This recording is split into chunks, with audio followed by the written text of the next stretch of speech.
Chairman, sir, directors of ANCL, officials of the Sri Lanka Schools Cricket Association, award winners, distinguished guests, friends and colleagues who have played cricket with me, ladies, gentlemen, and all those who have come here to encourage the next generation of schoolboy cricket talent in our country.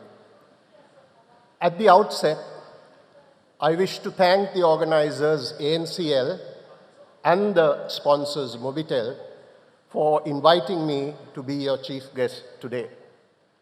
I consider it an absolute privilege and deeply humbled to be in your midst. As I stand before you tonight, an obvious sense of nostalgia overcomes me. It was some 40 years ago that I was on your side. I was much younger, I didn't have gray hair, I didn't wear spectacles, and more importantly, I was single. 40 years later, I'm on this side, speaking to you as someone who's played the game, someone who's walked the life as a cricketer, an official locally and internationally, but more importantly, as a father of people, father of cricket, really, because I have children, but they're girls, so if they were born about 10 years after they were actually born, maybe they could have come out on stage someday and received some awards. So Mobitel, as well as the Observer, the ANCL, great work once again for being innovators, trying to make this award ceremony bigger, better, and more relevant than ever before. So well done. So what can I say at a function like this? I quite well remember something vividly when I was 19. This lady and gentleman try to hide my age, but I was born in 1959. So you know how old I am, right? So in another 10 years' time, you all will celebrate your 50th Observer School Cricketer of the Year award. And I promise you, if I have any life left in me, even in a turbocharged wheelchair, I'll come to cheer you on. So that's the promise I will give you. Cricket has given me many joys. Cricket has given me a life. More than anything, cricket has taught me to live as a useful citizen of my country. I always believe that the achievements we have or accomplished on the field of play only last for a period of time. But what you do and how you conduct yourself as a person, as a human being, and more importantly, as a citizen of our country, far transcends time, and that's the most important quality all of you should have. And that's something that I will always tell anyone I meet anywhere. Another point that I want to make is that I remember when it was this time of the award ceremony, the only thing I wanted was the chief guest to keep his speech very short, because all I wanted to do was to come on stage, receive the award, so that I can share it with my friends, teammates, and family. So I promise you that I will try to do that. But today is an important occasion, not for me to just let go, but pass on some key messages to three important stakeholders who are here. The first, the players, the cricketers. Secondly, the parents. And finally, the custodians of our cricket, schoolboy cricket, Sri Lanka Schools Cricket Association. Whatever I tell you is meant in the spirit it is intended to be made, with no other motive than to ensure that Sri Lanka cricket is held in the highest esteem possible. Today is your night, the night that you're rewarded for a year of hard work.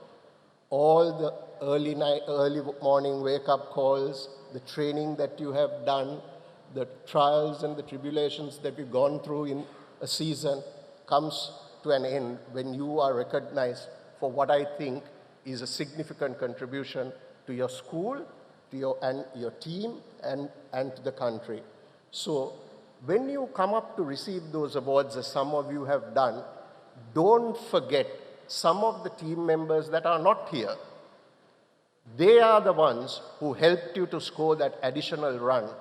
They are the ones who built pressure that led to a catch or a run out that helped your side win. So when you come, receive the award and go back, reflect for a moment and thank your teammates. Cricket is a team game. One man alone can't win a match, but one man alone can lose a match. Remember that. They say cricket is not only a sport or a game, but a way of life. I'm not going to go on and on trying to talk about it, but I'll just pick up 2 points. One is that cricket teaches you to play the game not only according to the laws, but the spirit in which is intended to be played. The best, the finest, and the most respected cricketers are those who have competed against the best and come out on top by keeping well within those parameters. And the other aspect that is fast diminishing from the world of cricket is respect. Not respect for your own teammates, but more importantly, respect for your opponents. Opponents are just not ordinary people. They are fellow human beings who strive as much as you strive to bring honor and dignity to the team they play and the school they represent. So please treat your opponents with the same level of respect that you would respect your own teammates. That's fundamentally important if cricket is to remain the gentleman's game it is known as. Respect does not mean that you're scared of an opponent. Respect means that you trust, you value, and you know the effort that goes behind their own skills training. So consider that and give them that respect they owe. And also remember, cricket, like in any other sport, there will always be winners, there will always be losers, and that is sure as day and night in life. So you must be big enough, you must be mature enough to moderate the joys of victory and empathize with those who lose, because tomorrow can be a day where the roles are reversed, and then you will understand why you need to moderate. I can tell you, after 40 years of being part of this great game, that the closest and the best of my life's friends are people who have played in different teams, not because of anything else, but we had mutual respect for one another for the way we played the game. The other point, as an aging father, that I would like to pass on to the younger generation is there are 2 aspects of your being that you need to look after. One is your mind, and the other is your body. We live in an unfriendly world, and if you go out of your way to contaminate your mind and abuse your body, I'm afraid your life for the next phase would be much shorter than what you expect. Remember that the mind and body does not come with a warranty. You cannot go to a supermarket and buy spare parts to fix it. So do look after it with all what you have got. So that's the message I want to leave with the first stakeholder. Now to the parents. Today is not only a celebration of your child's, and in this case, sons and daughters' achievements, it is also about celebrating your hard work. And I'd like to take this opportunity to ask each and every one of you to put your hands together to thank your parents, your coaches, and your masters in charge. So can I take a moment?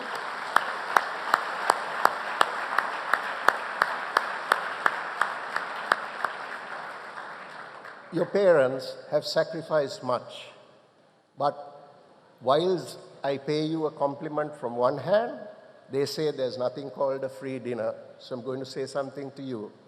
Your son can be the best player of all time, but to you, he must be your son or your daughter. I have to be careful now. And what I would advise you to do is to encourage them, spur them on to greater achievements, but create an environment where they can come to a home. Cricket is a game of pressure anyway. Why build additional pressure? So whether they do well or whether they do what I would say not so well, welcome them home. That's the greatest gift my father and mother ever gave me. I can tell you, my mother didn't know a single thing whether I scored or not. All what she did when I came home was, Puta, kanda monada one. That's it. So I knew whether I scored 100 or a duck or missed 3 catches, I could go to a home. So I would encourage parents to be that. But surely, whilst doing that, don't forget to correct them when they are wrong. As I said, even the greatest player on earth can be the greatest player on earth to someone else, but not to you as parents. So don't fail to correct them when they are wrong. Because as parents, our duty is not to produce world-class cricketers alone, but more importantly, produce citizens of great value to our nation. That's something that I want to park with the parents. Finally, to members of the Ceylon Schools Cricket Association, I see quite a few of them from my time, and my friend and cricketing colleague Janta is there on the advisory board. So Janta, we can have a soft drink after this maybe and have a chat. But what I'd like to ask you is that as officials of the Sri Lanka Cricket Association, you have it's a tremendous honor because you control the nursery, the cradle of our cricketing talent. To me, that's the most valuable asset in Sri Lanka's cricket armory. So your vision, your dedication, and your organizational capacity now and into the future will basically provide the cricket talent that our country would produce at a national level. When I look back over the last 40 years, I'd like to reflect and see whether what we do in a cricketing way and a structure is relevant to the needs of today. When we played, or say take 30 years ago, we would have played 10 matches, 11 matches. Today, we play 22 games, 23 games, almost double the amount. But does that mean that our quality has increased at the same percentage? Why I ask you this question is just before I came here, I did research. The last time Sri Lanka entered the final of an under-19 tournament. Yes, the answer was year 2000, where we became runners-up to India in Colombo. Does not that give you an indicator as to where we are relevant in terms of world cricket? So I urge all you stakeholders, you play a very valuable role. There is no point in someone coming here and saying things which are hunky-dory. Sometimes you got to accept. And as I told you before, these boys are not all 18-year-olds. Some are as young as 15. Their minds need to grow. Their bodies need to recover. More importantly, they need to have time to study. So when you play 22 games, are we doing the right thing? Do we have time between games to work on our skills, to recover from injuries, to work on our bodies? I don't know. I'm an aging man, but you guys are the ones that control cricket. And that's a thought that I want to leave you with. I'm happy to have a chat because one of the joys of my job is traveling the world over. And when I go to every country, the first thing I do is study the under-19 structure. And when I study that structure, I know who will be the market leader, or in this case, a world cricket leader in the years to come. So I think that it's a time that we pause, reflect, stock check, and come to grips and say, should we have a course correction? Well, if the answer is no, then move on.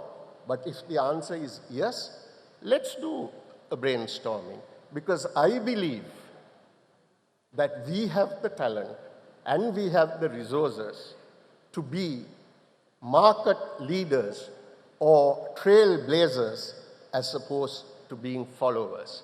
And that comment I make with the best of intention, because when we started the ceremony, you saw plenty of great faces that came up who have been recipients of this wonderful award.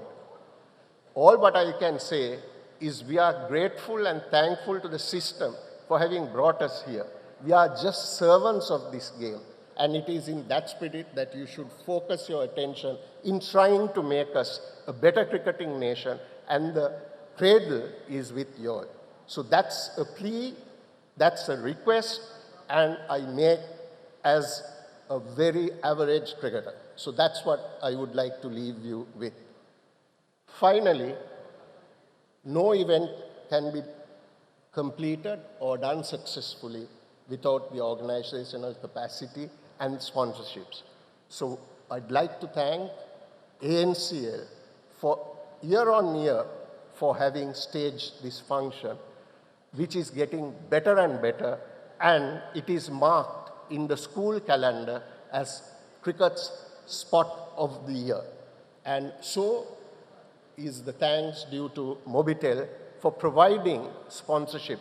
Without their generous resources, this kind of event cannot take place. So on behalf of the cricketing fraternity, may I thank the organizers and the sponsors for the wonderful work they have done over the years. Well done. Finally, I think you haven't fallen asleep. So I think I have done well. I've also looked at my wife. She's up. So I think I've done fairly well for the moment. And all I want you to do is, when you go back, keep your heads high and say, today I'm a winner, but I want to stay a winner right through, and that can only come with dedication, commitment, and hard work. So well done to each and every one of you, well done to the parents, well done to the sponsors and the organizers, and all I can do at this stage is to wish you every success. Go home safely after you receive the awards, and may your gods be with you in your journey ahead. Thank you.